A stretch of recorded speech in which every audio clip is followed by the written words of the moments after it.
Scandale au royaume d'Angleterre. Un cadavre est retrouvé dans un palace londonien. Il y avait tout un mystère autour de cette mort. C'était une affaire qui a fait sensation ici à Londres. Un crime dans la suite d'un palace dont l'occupant n'est autre que le prince Al Saoud, un des richissimes héritiers de la dynastie saoudienne. Il était comme tous ces princes qui possèdent beaucoup d'argent, qui n'ont rien de particulier à faire dans la vie, qui passent le plus clair de leur temps en dehors de leur pays dans des activités récréatives.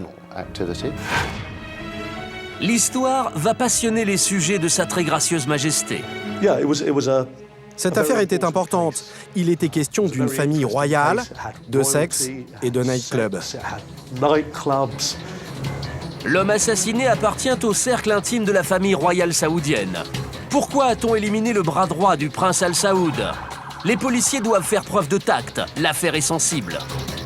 Chaque fois qu'il y a eu des tensions diplomatiques entre Londres et l'Arabie Saoudite, il y a eu des menaces de rétorsion commerciale.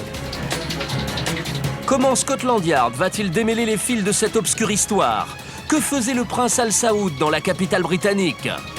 Bienvenue dans les salons feutrés des palaces londoniens, dans l'univers bling-bling des princes saoudiens.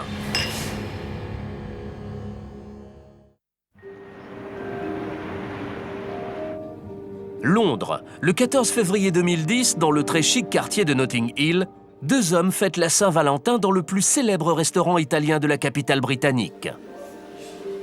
L'un des deux hommes n'est autre que le richissime prince Abdulaziz bin Nasser Al Saoud, petit-fils du roi Abdallah d'Arabie Saoudite. En face de lui, Bandar Abdullah Abdulaziz, son assistant personnel.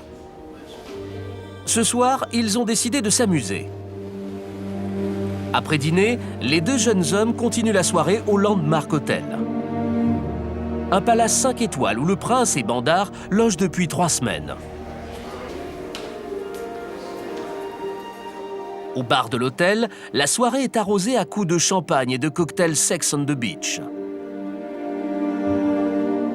Peu après minuit et quelques centaines de livres sterling plus tard dépensés en alcool, les deux hommes rejoignent leurs appartements en titubant.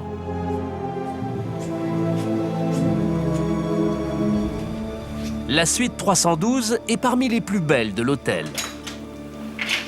Mais la soirée n'est pas finie. Le prince a monté une dernière bouteille de champagne. Au milieu des malles, vêtements et bijoux de luxe éparpillés aux 4 coins de la suite, les deux amis continuent la fête jusque tard dans la nuit.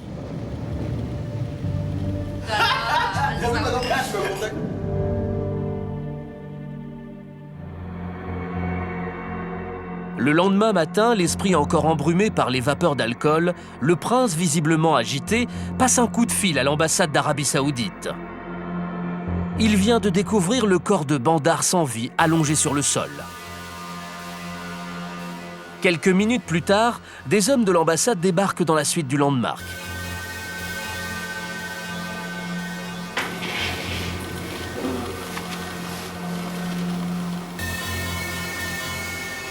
Le prince appelle l'ambassade d'Arabie Saoudite, laquelle à son tour va prévenir la police. Vers 15h30, la police de Scotland Yard arrive sur les lieux du crime et découvre le corps de la victime.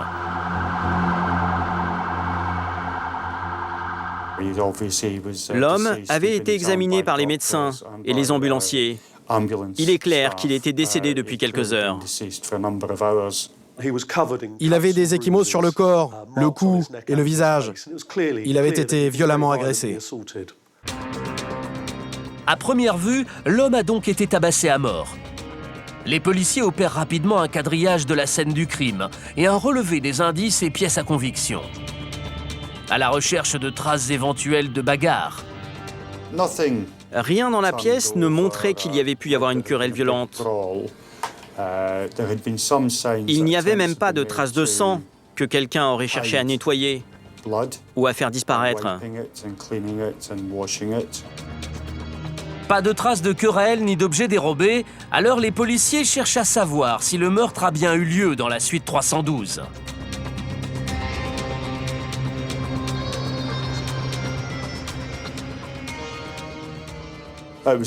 J'étais pratiquement convaincu que quelque chose s'était passé dans la chambre.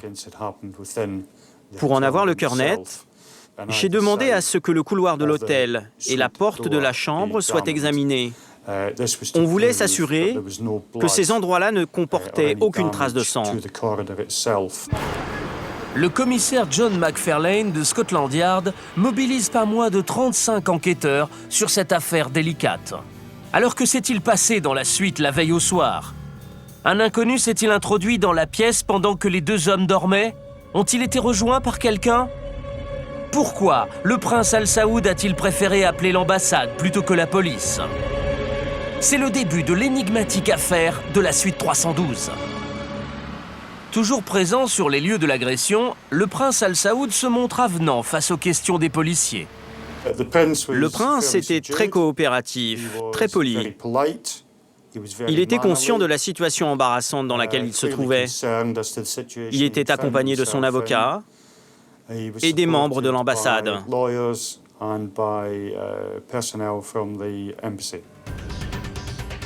Le prince déclare aux policiers avoir découvert à son réveil le corps sans vie de Bandar, son assistant. Mais que faisait ce jeune prince de 32 ans, en compagnie de son assistant à Londres? Qui est réellement ce petit-fils du roi d'Arabie Saoudite? Nous avons alors cherché des renseignements sur le train de vie du prince, sur son emploi du temps, sur les séjours qu'il avait passés dans l'hôtel avant le drame. Les policiers de Scotland Yard se plongent alors dans la vie d'Abdulaziz bin Nasir Al Saoud. Prince de sang, Abdulaziz bin Nasir Al Saoud est un membre de l'illustre famille royale d'Arabie Saoudite. Une des dynasties les plus puissantes du monde, les Al Saoud, qui règnent sur ce pays mystérieux de désert et de sable et de pétrole. L'Arabie Saoudite, monarchie islamique, évoque à elle seule la richesse et le train de vie des membres de la famille royale. La famille Al Saoud est immense, vraiment colossale. Il faut savoir que le fondateur de la dynastie, le roi Abdulaziz Al Saoud, a eu, je crois, 43 enfants. Aujourd'hui, il y a entre 5 000 et 6 000 princes qui perçoivent tous de l'argent issu des revenus du pétrole. Parfois des sommes astronomiques, parfois moins, selon le rang du prince dans la lignée. La ressource principale, évidemment, qui fait vivre le pays et donc la famille royale, c'est le pétrole.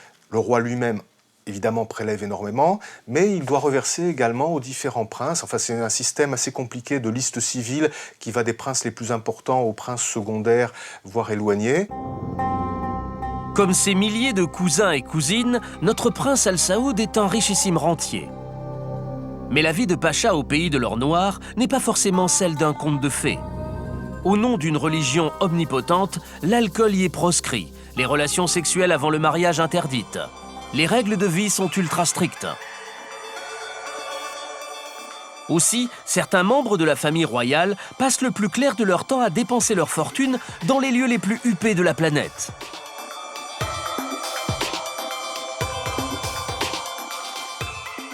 Les princes saoudiens sont connus pour aimer mener la belle vie sur la Côte d'Azur, sur la Costa del Sol, au Maroc, à Londres, aux États-Unis.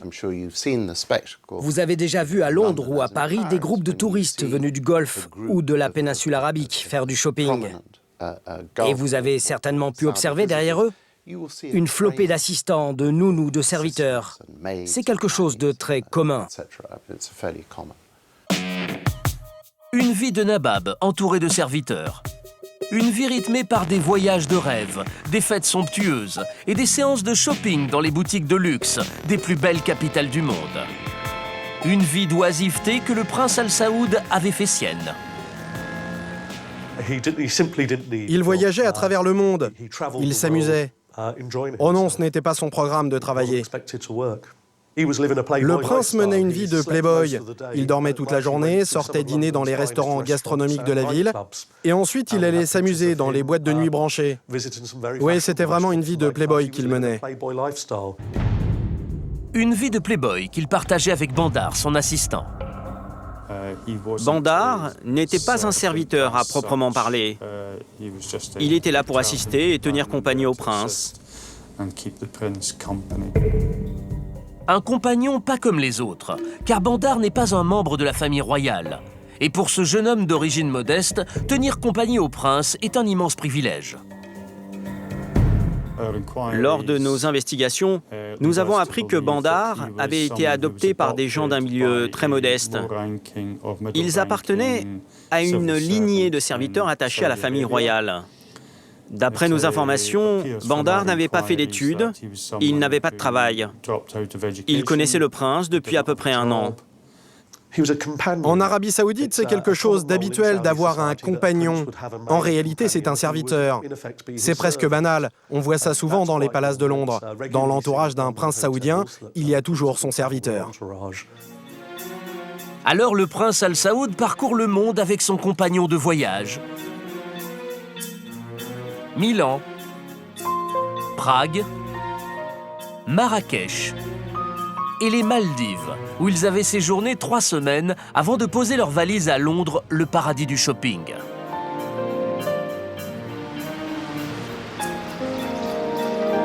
À Rhodes, Fortnum & Mason, Bond Street, le prince avait dévalisé les boutiques les plus chics et les plus chères.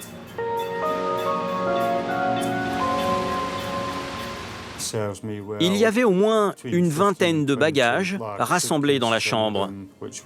Des vêtements de luxe, des sacs de voyage.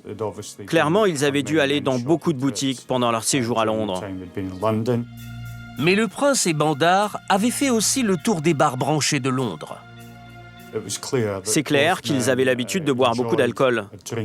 Ils se rendaient dans des boîtes de nuit où ils commandaient des bouteilles de champagne très chères. Ils buvaient toutes sortes de cocktails également. Ils consommaient vraiment avec excès. Dans cette vie de luxe et de débauche, c'est tout naturellement que le prince avait élu domicile dans l'un des plus beaux palaces de Londres qui attire les plus grands noms de ce monde. Michelle Obama y a organisé une collecte de fonds pour aider son mari dans la course à la Maison-Blanche. Liam Gallagher, ex-chanteur d'Oasis, Justin Timberlake et Lewis Hamilton y ont leurs habitudes. Cet hôtel 5 étoiles est un établissement magnifique. C'est un palace très apprécié des clients du Moyen-Orient, car c'est un endroit très discret, idéal pour passer un séjour des plus agréables à Londres. Et ce vendredi matin, la nouvelle de l'assassinat d'un homme commence à inquiéter les riches clients de ce palace à l'ambiance feutrée. Le meurtre est une publicité terrible pour cet établissement de luxe, où l'on cultive la discrétion. D'autant que plusieurs indices laissent apparaître que le meurtre a bien eu lieu dans la suite 312. Très vite, de lourds soupçons pèsent sur le prince Al Saoud, le témoin numéro 1. Il est emmené au poste de police de Paddington Green pour y subir un interrogatoire plus fouillé. Il leur présente alors une drôle de version. S'il ne comprend pas le décès de Bandar, il a en revanche une explication précise aux nombreuses ecchymoses sur le visage de son serviteur. Le prince a expliqué à la police que Bandar avait été victime d'un vol devant un distributeur de billets et qu'on l'avait tabassé. Mais il ne pouvait pas expliquer pourquoi Bandar était mort dans la nuit. L'explication est confuse. Les enquêteurs ne perdent pas une seconde et ramènent le prince sur les lieux de la dite agression afin de le confronter à ses déclarations, sur place, à Edgware Road. Si on ne l'avait pas amené sur place, et s'il nous avait simplement indiqué l'endroit de l'agression sur une carte, il aurait été très facile pour lui de dire ensuite qu'il avait fait une erreur, en nous montrant un autre lieu. Or, le prince n'est pas capable de situer le lieu exact de l'agression de Bandar. Et plus grave encore pour lui, Edgware Road, importante artère de la ville, est truffée de caméras de vidéosurveillance. Après avoir visionné toutes les caméras de surveillance, nous étions enfin en mesure de prouver que cette agression ne s'était jamais produite, que tout cela n'était qu'un tissu de mensonges. Sur ces vidéos, les policiers ne retrouvent aucune trace de présence de Bandar et du prince. Ils ne se sont jamais rendus dans ce quartier. Ce mensonge fait désormais passer le prince du statut de témoin numéro 1 à celui de suspect numéro 1. Mais ce mensonge fait-il de lui le meurtrier de Bandar? Pourquoi le prince a-t-il inventé l'histoire de l'agression? Que s'est-il réellement passé dans la suite 312?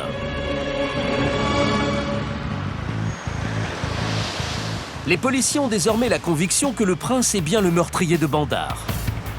Il était dans la chambre au moment du crime et ses explications aux coups reçus par Bandar ne sont qu'un tissu de mensonges. Un dernier élément vient confirmer leur hypothèse.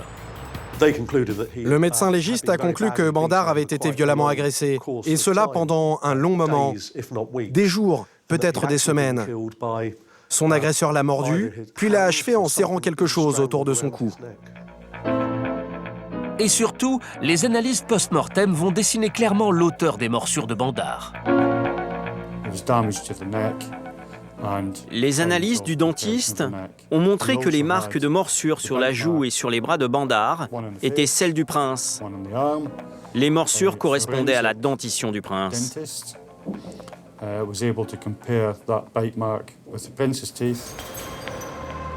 Les analyses sont sans appel. Le prince est bien l'assassin de Bandar, mais l'histoire n'est pas finie pour autant. Désormais, cette affaire est devenue une affaire d'État.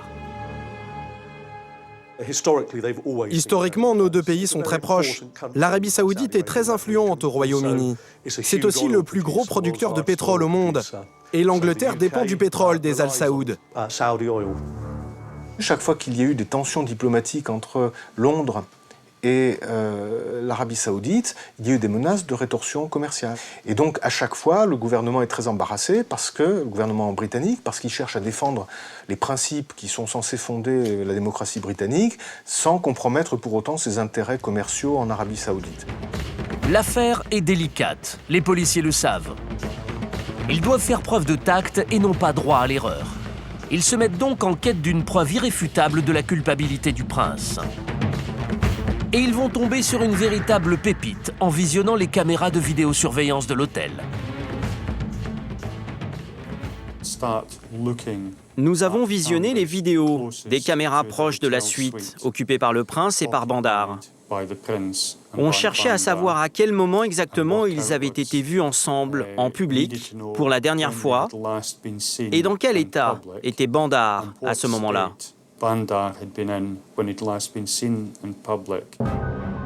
Ils découvrent des images édifiantes qui vont révéler la vraie nature des relations entre le prince et son assistant.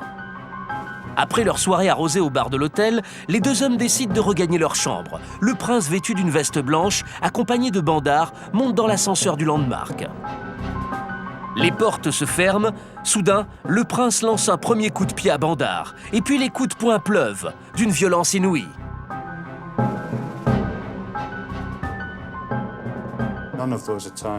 À aucun moment de l'agression, Bandar ne résiste. Alors qu'il est attaqué, il reste passif. Il encaisse les coups sans opposer de résistance.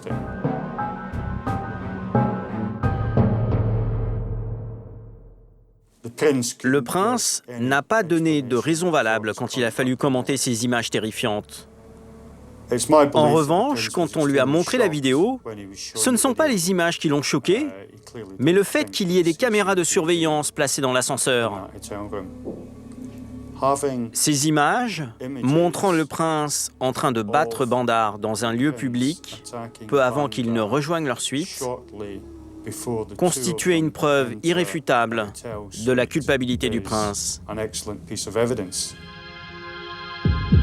Confronté à l'évidence, le prince tente un coup de poker. Il brandit sûr de lui son dernier atout, l'immunité diplomatique. Lorsque vous êtes un diplomate, vous avez de facto l'immunité diplomatique. Mais également si vous êtes un dignitaire de haut rang. Or, le prince était seulement en Angleterre pour faire la fête et du shopping. Il n'avait pas de mission diplomatique et donc pas de raison de bénéficier du statut de l'immunité.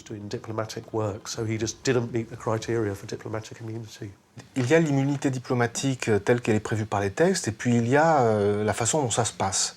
Le fait est que beaucoup de pays ne cherchent pas particulièrement à avoir de mauvaises relations avec l'Arabie saoudite, parce qu'il peut y avoir des mesures de rétorsion contre les entreprises qui y travaillent. Et il y a certains pays qui ne se laissent pas impressionner et qui considèrent que si un crime a été connu, et s'il n'est pas démontré que l'auteur présumé de ce crime bénéficie réellement de l'immunité diplomatique, eh bien il doit passer en justice comme tous les autres. Et c'est ce qui s'est passé. Le prince est immédiatement placé en garde à vue et incarcéré. Des charges ont été retenues contre lui par l'avocat général.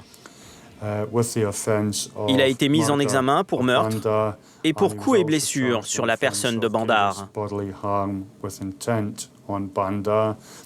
Mais le prince n'a jamais avoué le meurtre. Il n'a jamais avoué avoir agressé Bandar. Abasourdi d'être traité de la sorte, le prince tente une dernière pirouette. Il propose 1 million de livres sterling pour rester en résidence surveillée le temps que s'ouvre son procès. Mais le juge a refusé, il craignait que le prince en profite pour quitter le pays. Si la culpabilité du prince ne fait pas de doute, les policiers de Scotland Yard ne connaissent toujours pas le mobile du meurtre. Pourquoi le prince a-t-il tabassé à mort Bandar? Quel événement lui a-t-il fait perdre la raison au point de tuer celui qui l'accompagnait dans son tour du monde? Que s'est-il passé ce soir-là derrière la porte de la suite 312?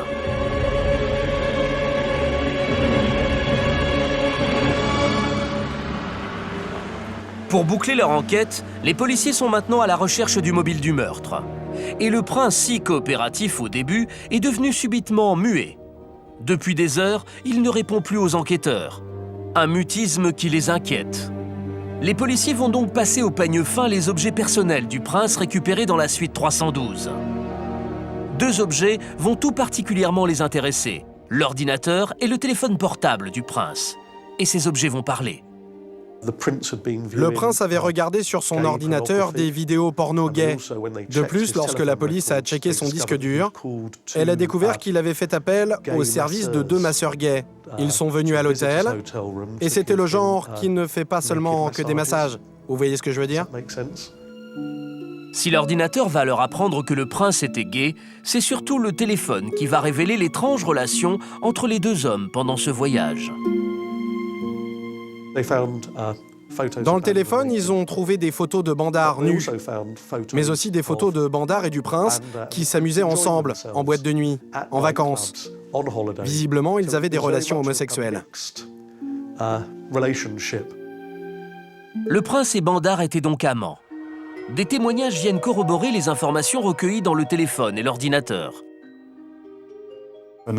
Nous avons interrogé les employés de l'hôtel et tous ont fait la même déclaration. Ils nous ont affirmé que ces 2 clients de l'hôtel étaient en couple.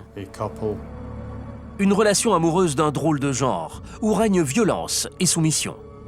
Le personnel de l'hôtel a noté également que Bandar était servile et que le prince était le maître, qu'il lui donnait des ordres à tout va. Donc ce n'était pas une relation ordinaire entre 2 hommes, mais plutôt une relation maître-esclave. Le déroulé de cette sordide soirée du 14 février 2010 est désormais clair pour les policiers de Scotland Yard. Ce soir, c'est la Saint-Valentin. Le prince Al Saoud a décidé de réserver dans son restaurant préféré de Londres. Bandar l'accompagne comme toujours. Il porte une casquette et des lunettes noires pour dissimuler les traces de coups que lui assène le prince depuis plusieurs semaines. Ensuite, les 2 hommes retournent au Landmark Hotel. Bandar est en retrait comme toujours. Bandar apparaissait comme un personnage soumis et peu bavard. Ça se voyait dans la façon étrange dont il parlait au prince, dans la manière dont il marchait derrière lui. Il avait d'ailleurs toujours la tête baissée. Au Mirror Bar, le prince enchaîne tournée sur tournée, bouteille après bouteille. Bandar suit, comme toujours. Peu avant minuit, le prince, muni d'une dernière bouteille de champagne, décide de finir la soirée dans la suite. Les 2 hommes montent ensemble dans l'ascenseur. Comme sur la vidéo récupérée par les policiers, le prince se déchaîne une fois de plus sur Bandar, sans raison apparente. L'agression dure quelques secondes. Les 2 hommes se dirigent difficilement vers la suite 312. Ils vident ensuite une dernière bouteille de champagne. Subitement, le prince est pris d'une pulsion violente. Il frappe au visage Bandar. Bandar ne se relève pas. Et le prince s'acharne. Il lui assène coups de poing, coups de pied, le mord. Et l'achève en l'étranglant. Bandar est mort d'une succession de coups violents et, pour finir, d'asphyxie. Au lever du jour, après avoir repris ses esprits, le prince ne cherche pas à fuir, mais il appelle l'ambassade d'Arabie Saoudite. Quelques minutes plus tard, un docteur et un diplomate arrivent dans la suite, et ce sont eux qui décident de prévenir la police. Les enquêteurs de Scotland Yard débarquent dans le palace plus de 12 heures après le crime. 7 mois plus tard, le procès du prince Al Saoud s'ouvre, et il reste une fois de plus silencieux. La seule chose qu'il réclame est un procès à huis clos, car l'affaire a fait grand bruit. Que un membre important de la famille royale saoudienne soit accusé publiquement qu'il a eu des relations homosexuelles est non seulement quelque chose qui est condamnable du point de vue saoudien, et quand je dis condamnable, ce serait même théoriquement passible de la peine de mort, mais c'est un embarras considérable pour une famille qui s'est attribué le rôle de défendre la version la plus conservatrice et la plus puritaine de l'islam. Le prince est en effet devenu un embarras pour la famille royale saoudienne.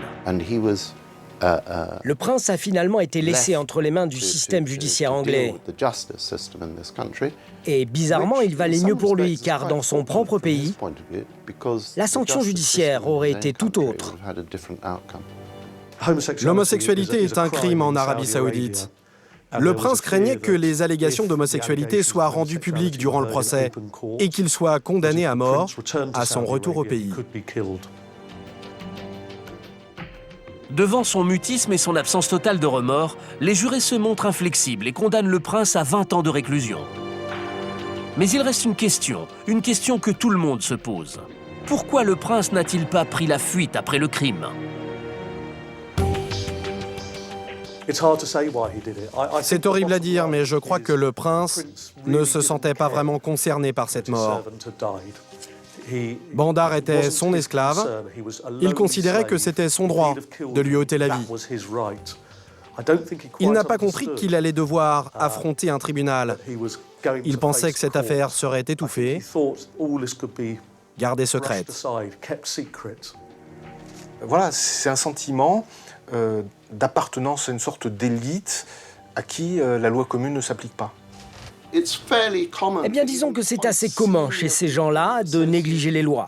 Ils se disent, les lois ne sont pas pour une personne de mon rang. Mais au royaume de Sa Majesté la Reine d'Angleterre, les princes peuvent un jour se retrouver derrière les barreaux et de princes finir transformés en crapauds.